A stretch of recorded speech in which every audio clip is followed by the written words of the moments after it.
Hey guys, I've never done one of these recordings before, so please bear with me and forgive me if it's not entertaining enough or interesting enough. I'll try to not make it too boring for you.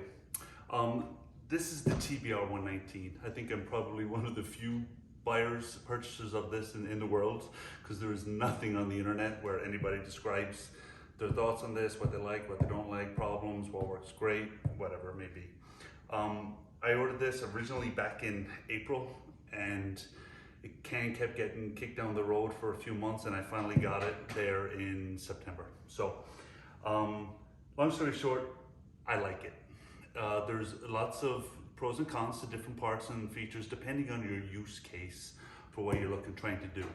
Long story short, it's a Q900 in a tank of a frame of a housing.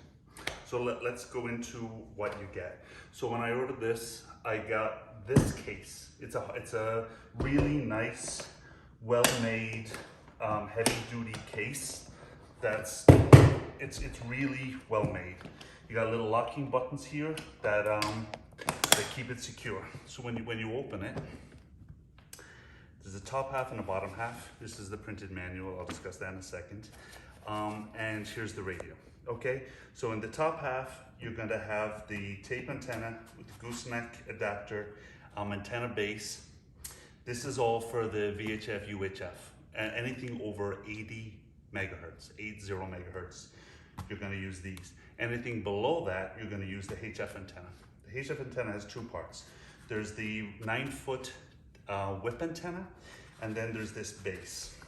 The 9-foot whip antenna is one of those standard military fiberglass shock pole type ones that you can get pretty readily on the internet.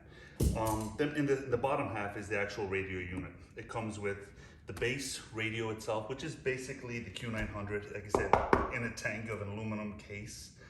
The battery, a power supply, a military style H250 handset. I'll get into that in a minute. When I say style, I mean style.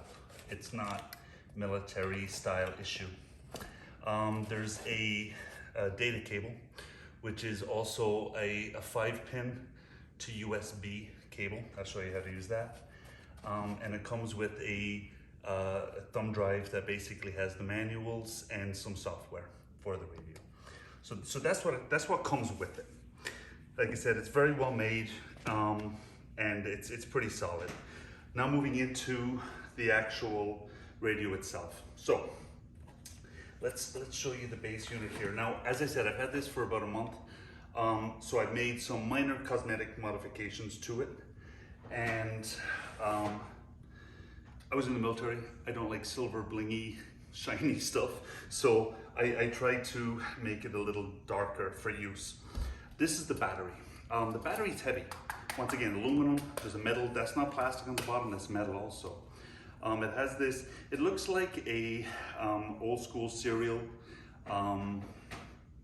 style port, but it's just positive and negative power poles in there that goes into the bottom of the actual radio, okay? So it's just the both of those that go in. And then they have these clips on the both sides that go into the radio, okay? It goes in very simply. Hit a little button up on both sides, and you just line up the both sides, push it in, get the clips out, and just like a real military radio, like a PRIC 117 or a PRIC 119, it does the exact same way of attaching. Now, quick piece on that. I tried to order a separate one, another backup battery. The only place that I found selling them was Unicom, and they will not ship them because they're lithium-ion batteries. They will not ship them to the US. So just fair disclosure there, they're about $180 US for that battery, but I can't get one, so it's worthless. Here's the unit with the battery, okay? You cannot easily run the unit itself with the power supply. I didn't mention that. It comes with this power supply that has a fan built in. It's not just a normal power supply. It's very light, 110 US, but it has a fan built in. So once it's being drawn on, you hear the fan kick in, but that power supply connects to the battery base, to the input there. So if you're using this plugged in the whole time, you can run it live off of that, but it also charges the battery at the same time depending on use. So that's how you charge it, and you can use it real time. There is no way to plug the power supply directly into the main radio unit. It has to go through the battery. So there's that. Antennas and other components. Let me show you. This is the top of the radio. As I said, I made some cosmetic differences here. One of the things I did was a lot of these were silver. There was silver, these are the antennas, and they had chain, almost like dog tag, or when you have a sync plug chain that attached these caps to the various components. So you have the two antenna components, there's two other SMA antenna components, and then there's two rubber caps for data and for handset connection.